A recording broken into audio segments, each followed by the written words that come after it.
Yeah, and welcome to Neverwinter with Arrogant. So this week for our free gifts, this is on PC, console are 4 weeks behind, we can obtain a patron choice pack. Unfortunately, this is nothing special. We claim it, and within it we can obtain one of the following signets of all of those legacy campaigns. When you go and, let's say we'll just claim the signet of Tyranny of Dragons, once you've claimed it, when you go to your campaigns tab, you can find your said campaign. These are the legacy ones here, all 8 of them.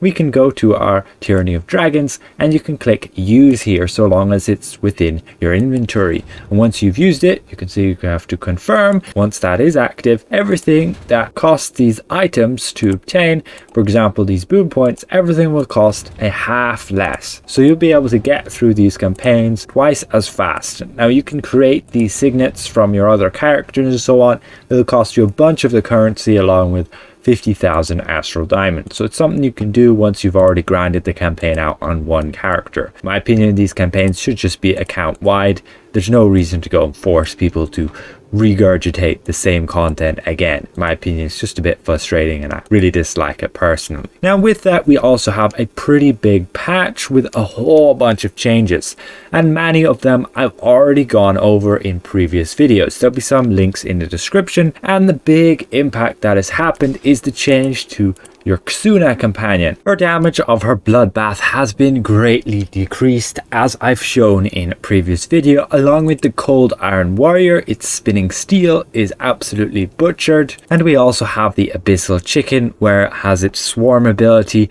that was also reduced down. It wasn't dealing much damage to begin with, but I guess it could hit a lot of targets, so it could rack up some damage. But all 3 of those companions got some major nerfs. There were a few small buffs to other companions. We had your Displacer Beast, the Siege Master, and the Razor Wood. The Dedicated Squire was also reduced back down, as when they released him in the lockbox, they kind of screwed something up and made him deal a lot more damage. With that, we could also travel to Protector's Enclave, and we now have available to us a new dungeon queue, the Reaper's Challenge. Now you'll have to be 50,000 item level, at least for this one, and every day it will be a new dungeon with a different set of those conditions. You can see when we go down to the southern part of Protector's Enclave, just here, we have the vendor.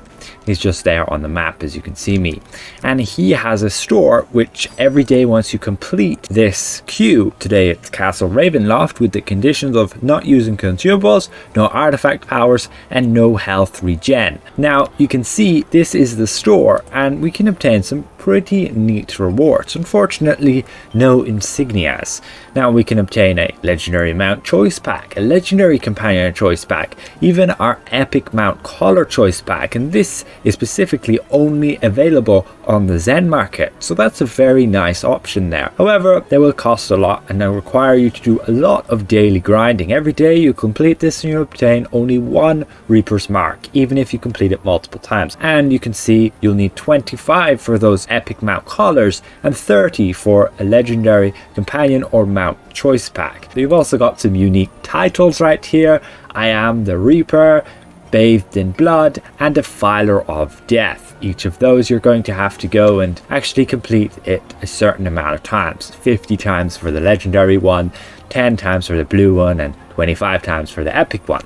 Now, it doesn't mean that just because today you need 50,000 item level, that they're actually going to put out other times where it's only going to be 30,000 or 40,000. But still, this is not going to be something that's going to allow new players to be able to grind to obtain legendary mounts and companions. It would be a very nice source for them to be able to do that. Alas, it is what it is.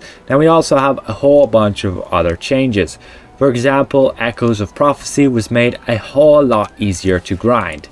They've made those respawn timers on the monsters of those certain quests, for example the ones that you get from this board here, these decree quests. The enemies were just spawning so slowly, but we've seen that many of us, we could just farm this Echoes of Prophecy straight out in one day by doing it on multiple characters. Along with that, people who are lower than level 20 will be able to actually continue with Echoes of Prophecy, as Kavatos up there in his hall will actually now talk to you. Now we have a bunch of other changes like the Bilethorn enchantment. This is currently the lightning, should actually decrease enemies movement speed instead of increasing it. So when you were to go and use this Drow or the Menzoberranzan and Renegade, they had their Fairy Fire and their Dark Fire, and they can decrease the enemy's defense by 5% from the Drow and 3% from the Renegade, and those could all stack on top of each other. If you had 10 Drow, you could reduce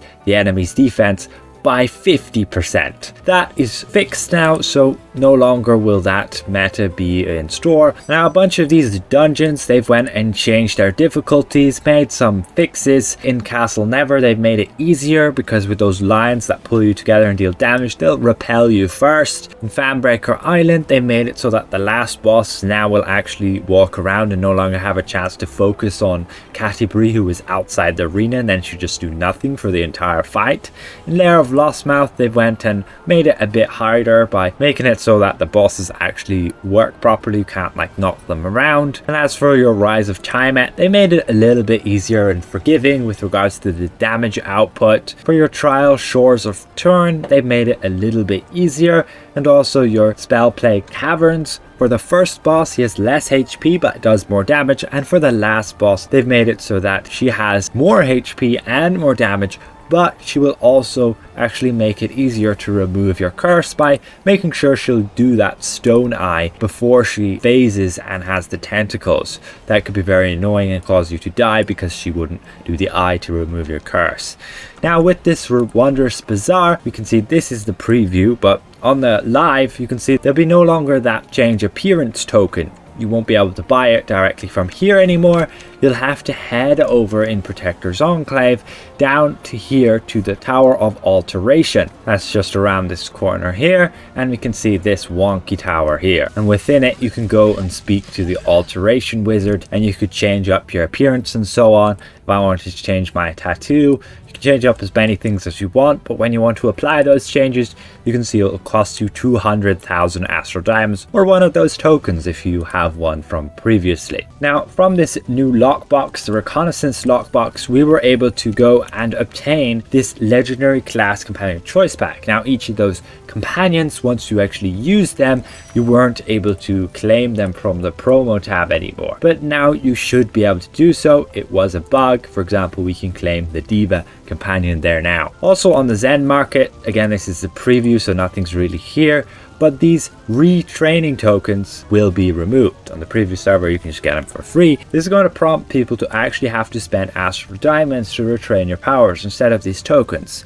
Hopefully we can still obtain them within the Winter Festival. Otherwise, yeah, it's costing you 60,000 Astral Diamonds there just to retrain those feats. As for your ability scores, if you wanted to retrain those, that's also 60,000 Astral Diamonds. And last but not least, if you went and grinded out one of those professions to the maximum of level 20 now, you could go and begin Mastercrafting. But you no longer have to go through the massive grind and can simply purchase Mastercrafting Tier 1 and 2 from this artisan vendor as long as you have a high enough guild hall. Otherwise, there has been a good few more adjustments to your Mastercrafting. I won't really bore you with the details right now. Hopefully in the near future I'll make a video on how to progress through Mastercrafting and conclude whether or not it's actually worth grinding out, because there are definitely the Mastercrafting weapon set that you can obtain that can be pretty decent, and some new rings are coming out. For those newer players, this could be something you could head towards. It is somewhat costly, but you can see those bonuses on these weapons, these are not the latest ones, do have a pretty neat buff to all of your party members. 2% damage, 2% healing, and 2% reduction to damage you take. So that set bonus is very helpful for everybody within the party, and it's a weapon set I do recommend starting out with in Neverwinter as a newer player, but only if it's cost effective. And we'll see how cheap Mastercrafting has become now. Now with that said, hopefully this has been somewhat insightful to you guys. Don't forget to claim your free Signet of patronage. Unfortunately, it's not an entire campaign completion token. I really wish it was, but alas. Again, I'd like to give a massive thank you to all of my channel members for helping me keep my channel going. And if I presented this well, consider leaving the video a like, and if you're new around here, consider subscribing. See you guys around. Goodbye for now.